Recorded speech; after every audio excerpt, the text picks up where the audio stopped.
It is 6 o'clock in the heart of the Texas Hill Country, and you're listening to Eat, Play, Live with me, Andi P, the show that's chasing dreams and crushing goals.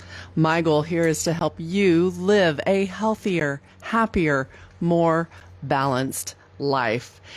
And our focus for this year has been and continues to be learning to love yourself unconditionally. That is so much easier when you're feeling good. Any kind of self-love is going to be easier when you're feeling healthy, you're feeling happy, you're feeling well-balanced. But what about when you're not? What about when you're sick or you're tired, or as they say, you're sick and tired of being sick and tired? Yeah, I know. We've all been there. So let's break it down. Okay, so if you're sick, well, that can mean a lot of things. I can't totally address every single way you might be sick right now, or the different things that all of us deal with our health in our life. But I will say, if something is not right with your body, address it. Do not put it off. We're so bad about that. We're so bad about thinking that everybody else's priorities are more important than ours. Like, we have to deal with our kids and our grandkids and our parents and our jobs and our da-da-da-da-da before we take the time to address what's going on with us. And when it comes to your body and your health, no, that's not okay, because why would anything else be more important than your health? Without your health, what do you have, you know? And not just address it, but be honest. Be honest with your doctor. When you fill out the forms, when you answer the questions, I know some of those questions you don't want to answer. You don't want to own up to, have you ever had this or that? They can't help you if you're not honest. They're not judging you. They've seen everything. They've heard everything. Just stop. Okay. And if you're worried about going to your local clinic, maybe, then go down the road.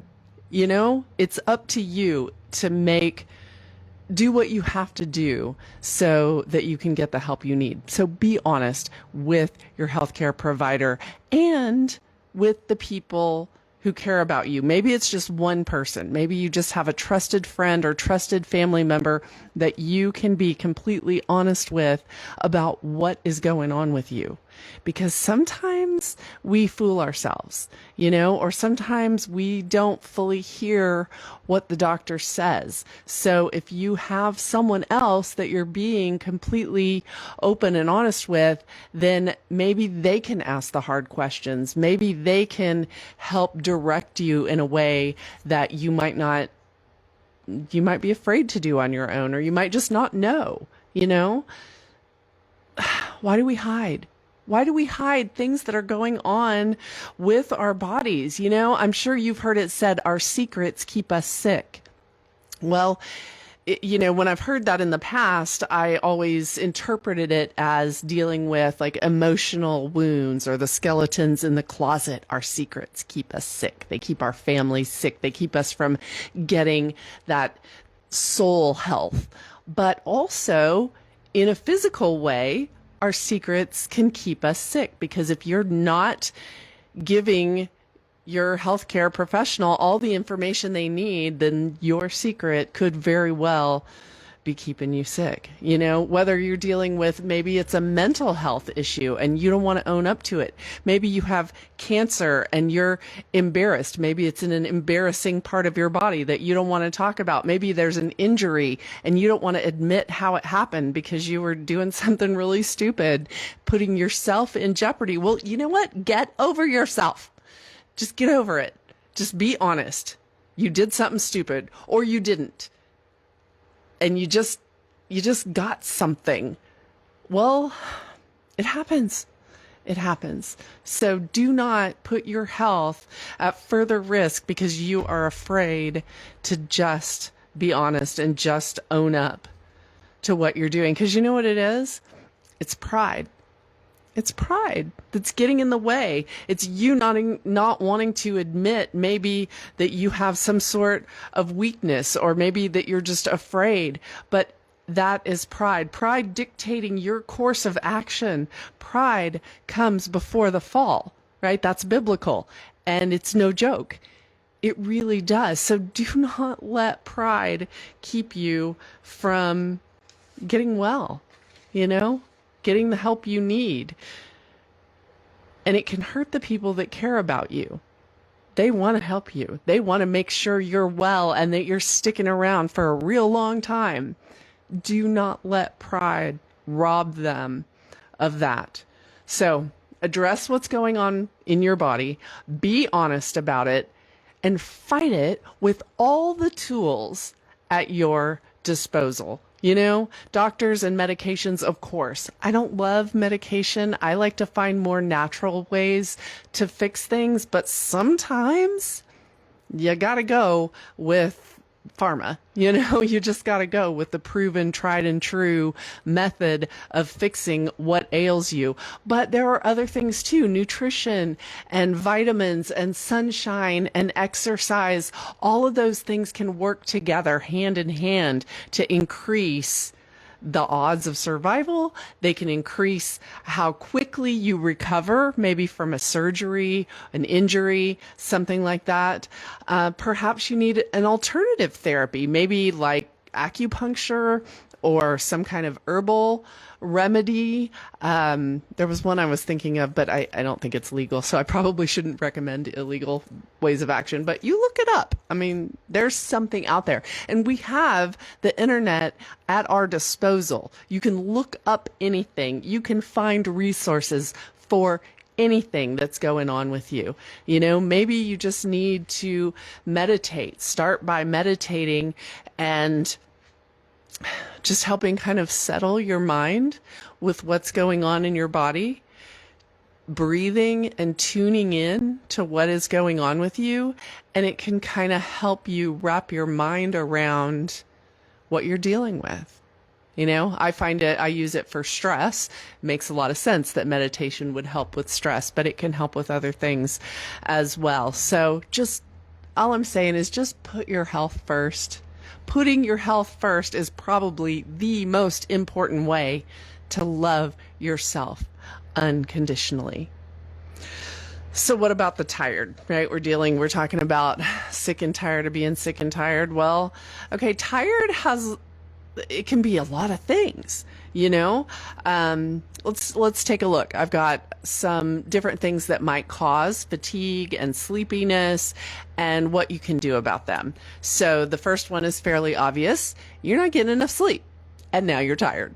Okay, well, yeah. So adults are recommended to get 7 or 8 hours a night. So if you're just not giving yourself enough time to get that amount of hours, well, then do what you need to do to get the sleep you need. Because a lot of times when you're sick, the not getting enough sleep can make you sick and can make it worse. It can prevent you getting better faster. So get enough sleep. But there are sometimes things that really are preventing that. Like maybe you have sleep apnea. So many people have sleep apnea. I'm kind of fascinated with this actually, because I know so many people that sleep with a CPAP machine, and I don't know if it's always been that way and people just were kind of like, they didn't talk about it. Maybe they were embarrassed that they had to sleep with this machine, but I know a lot of people that have to sleep with those. So is that something new? Along with a lot of the other things that I feel like are kind of new problems in our culture, is it something we're doing to ourselves? Anyway, I'm kind of going off on a bunny trail, but I do find it interesting that so many people seem to suffer from sleep apnea. So when you have that, you may think that you're sleeping enough, but the problem is your breathing briefly stops throughout the night. And when that interruption wakes you, even if it's just for a moment, you may not even be aware of it. But the result is that you are sleep deprived. Even though you're spending 8 hours a night in bed, you are not getting that restful sleep that you need. So your doctor can order a sleep study. They can check that and see if that's what's going on with you. And there are several things that can be done to fix that. If you're overweight, that tends to contribute, definitely. Oh, that makes me think. Our culture has been becoming more and more overweight for a while now. Maybe that has a lot to do with why so many people have sleep apnea. Kind of putting those dots together. But your doctor will recommend that you lose weight. That will definitely help. If you smoke, quit smoking. That also will help, and it'll help with a lot of things. You know that. And you may need the CPAP machine. That device will help keep those airway passages open while you're sleeping and allow you to sleep through the night. So this is an interesting one that you may not have heard of. I hadn't really thought about this, but if you don't have enough fuel, if you're not fueling your body with healthy food, then it can cause fatigue. Okay, so you're eating too little, that can cause fatigue. And also eating the wrong foods can cause a problem. So eating a balanced diet, of course, it helps keep your blood sugar regulated in that normal range and prevents the sluggish feeling. Oh my gosh, I had that yesterday. I had nachos for lunch, like not the place, but the food. And they were really good. You know how I feel about nachos. I love nachos, but I felt like super sluggish the whole rest of the afternoon. That was a bad idea. Why do they have to be so good? I talk to you every week about eating healthy and then I go and eat nachos. It's so bad. Well, we all have our thing. So my struggle is with nachos. What is yours? You could tell me. Y'all never comment. I mean, I tell you week after week. You can message me on Facebook and Instagram, eatplaylive.andy. And y'all really never do. Like every once in a while. But for the most part, you really don't. So maybe today we're going to turn a corner and you're going to message me and tell me what food you struggle with the most. All right? Come on. Don't leave me just out here hanging thinking I'm the only one that craves nachos at a ridiculous level. Anyway. So the problem is that your blood sugar drops, and that's what gives you that sluggish feeling. So one thing you can do, always eat breakfast. Breakfast is amazing. It's so good. Get up, have, some protein, some complex carbs. You can have a couple of eggs and maybe a piece of Ezekiel bread or whole wheat tortilla, something like that. That will get you going for the day. And then eat small meals throughout the day, and that keeps you with a sustained energy. So you're not doing that rise and fall, rise and fall. Okay, another thing that can lead to fatigue, anemia. In fact, anemia is one of the leading causes of fatigue in women because your menstrual cycle will cause, or not always, but it can cause an iron deficiency. So if you have this problem and you have anemia, you may need to take iron supplements and eat more iron, which is always a good idea, right? Iron-rich foods such as lean meat, liver, shellfish, and beans. Yeah, they are the wonder food, apparently. Depression. Depression can make you tired. If you suffer from depression, you know this, right? Because you may think depression is an emotional disorder, but it also has physical symptoms, okay? It can cause headaches, loss of appetite, and fatigue. In fact, those are some very common symptoms of depression. So if you're feeling tired and down for weeks and weeks and weeks, talk to your doctor and see if maybe you're suffering from depression. And there are natural ways to deal with that, and there are drugs that you can take, prescription drugs that you can take to help with that as well. Hypothyroidism. Hypothyroidism. So your thyroid is a small little gland at the base of your neck, and it controls your metabolism. So when that gland is underactive, well, guess what? So is your metabolism. It's functioning too slowly, and you may feel sluggish, and you may put on weight. So you definitely want to get your thyroid checked. And when you get your thyroid checked, I don't know the names of the tests, but A lot of doctors will do just like a routine screening, and that only checks one thing for your thyroid. And a lot of times it'll come back normal. No, you need push them and ask for the full screening that detects everything for thyroid. I'll look this up and hopefully remember to tell you next time what you should ask for. But just ask your doctor to dig a little deeper. We're not talking about just routine blood work here. I need to know what's going on with my thyroid. If I'm gaining weight and I'm feeling sluggish, it could be hypothyroidism. So this may surprise you. Something that causes fatigue is too much caffeine. Yeah, here you're drinking caffeine thinking that it's making you more awake and alert and lively. And yes, it can improve your alertness. It can improve even your concentration in moderate doses. But too much increases your heart rate, your blood pressure, makes you jittery, and then research indicates that too much actually causes fatigue in some people. So too much caffeine. And I feel like I've had that happen before. I like Bang occasionally, not occasionally. I've been drinking too much Bang lately. I need to totally cut it out again because it does have artificial sweetener. It's better than some of the other energy drinks and it doesn't have sugar, but it has artificial sweetener and we know that's poison. So moderation. But I have had a Bang and then thought, God, I feel more tired. So maybe that's a thing. Maybe it's not even helping. If you do drink a lot of caffeine and you want to cut back, you may want to do that kind of slowly because otherwise you could have withdrawals. And those are very real. You get headaches and you can be grouchy and that's no fun for anybody. So cut back slowly, but I do recommend cutting back. Now here's another one that I thought was kind of surprising, but a UTI can cause fatigue, right? So if you've ever had a urinary tract infection, usually the symptoms are pretty obvious. However, sometimes fatigue can actually be the only symptom. So that's really weird. How would you ever have a clue that it was from a urinary tract infection and it just makes you tired? So again, if you're just really, really tired all the time, check with your doctor. You know, they can do a simple urine test and knock that out with some antibiotics if that's what's causing it.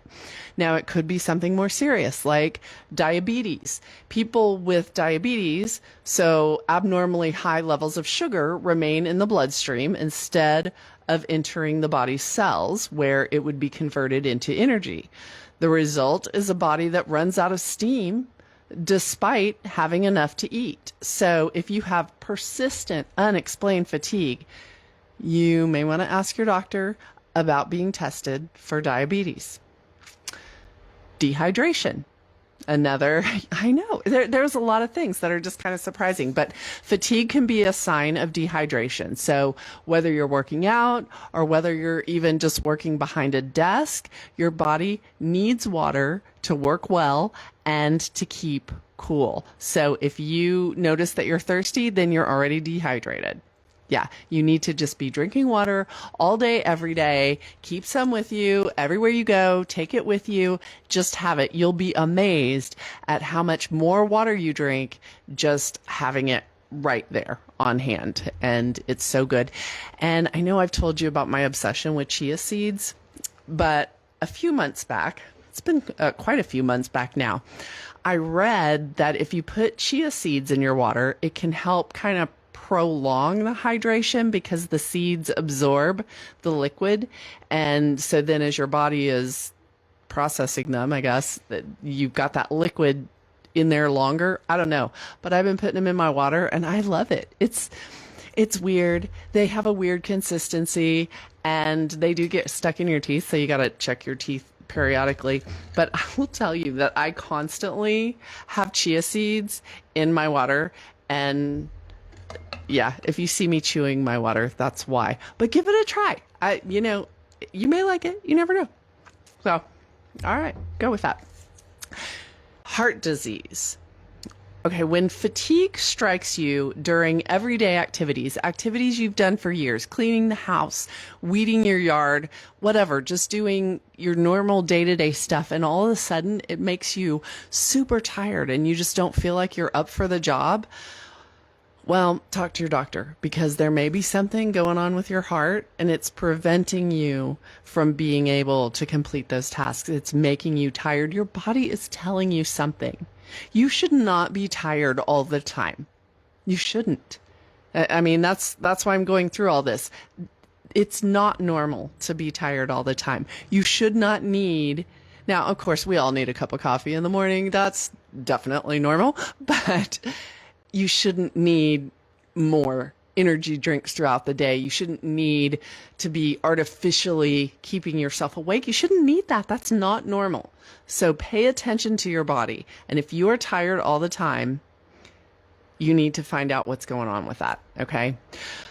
Now, there are people who are tired all the time with good reason, and it has to do with your job. If you work shift work, like overnights, your body never gets used to that. It just never does. Or rotating shifts where it changes and your internal clock just can never get on a schedule. That makes it really hard. So you're tired when you need to be awake, and then you have trouble sleeping because you have to sleep during the day and it's too bright. So, obviously you can use blackout curtains to help you sleep during the day, but it's a really hard thing. So I used to be a traffic reporter up in Dallas, and I had to get up at 2 a.m. in order to get to the station and do my makeup and look, TV presentable, to be on the air by like 4:30. And I never got used to that, and I didn't do it all the time. So it's like that shift work where, maybe after months or years, my body would have adjusted to it and I would have just gone to bed at 7 o'clock at night and get up at 2 or whatever. But because it was in addition to my regular job and it wasn't all the time, I never got used to it. So little strategy for those of you who deal with this issue is plan ahead. Plan ahead. Like if I knew that I was going to be doing a week of traffic reporting, I knew that I was probably not going to get anything else accomplished that week. So if I needed to get groceries or pay bills, or I had a big project at my day job, I would really try to work ahead and plan ahead, knowing that I was pretty much going to be useless the week that I was just super, super tired. So for what that's worth, that may be a strategy that could help you. All right. Some doctors believe that hidden food allergies may be causing you to be sleepy. So that may be something you hadn't thought about. So if you notice that your fatigue increases right after you eat, now think about what you ate, and if it was something that would cause your blood sugar to drop, well, okay, that may be the thing. But also it could be a mild intolerance to something that you're eating. So if there's something that you eat regularly and then you notice that you're getting tired afterwards, you may just want to eliminate it for a while. Now you can go get tested for food allergies, and it'll tell you everything that you should avoid. There will be things on that list that you're going to be like, no, I'm not avoiding that. I eat that all the time and it's fine. But if there is something, just cut it out for a while and then maybe gradually add it back in and pay attention to your body and see what it tells you about it. Okay? And then last but not least, chronic fatigue syndrome, CFS, or fibromyalgia. Okay. If your fatigue lasts more than 6 months and is so severe that you cannot possibly manage your daily activities, it could be CFS or fibromyalgia. So they can have various symptoms, but unexplained exhaustion is a main one. So that's another one where, you just, like I said, if you are super tired for a long period of time, talk to your doctor and be honest and let them know what's going on, because it may be no big deal and it may be something serious, but either way, do something about it, right? So if you want a fast fix and you have mild fatigue that isn't linked to any medical condition, The solution, can you guess what I'm going to say? Because it's one of my favorite things. Exercise. Research suggests that a healthy but tired adult can get a significant energy boost from a modest workout program.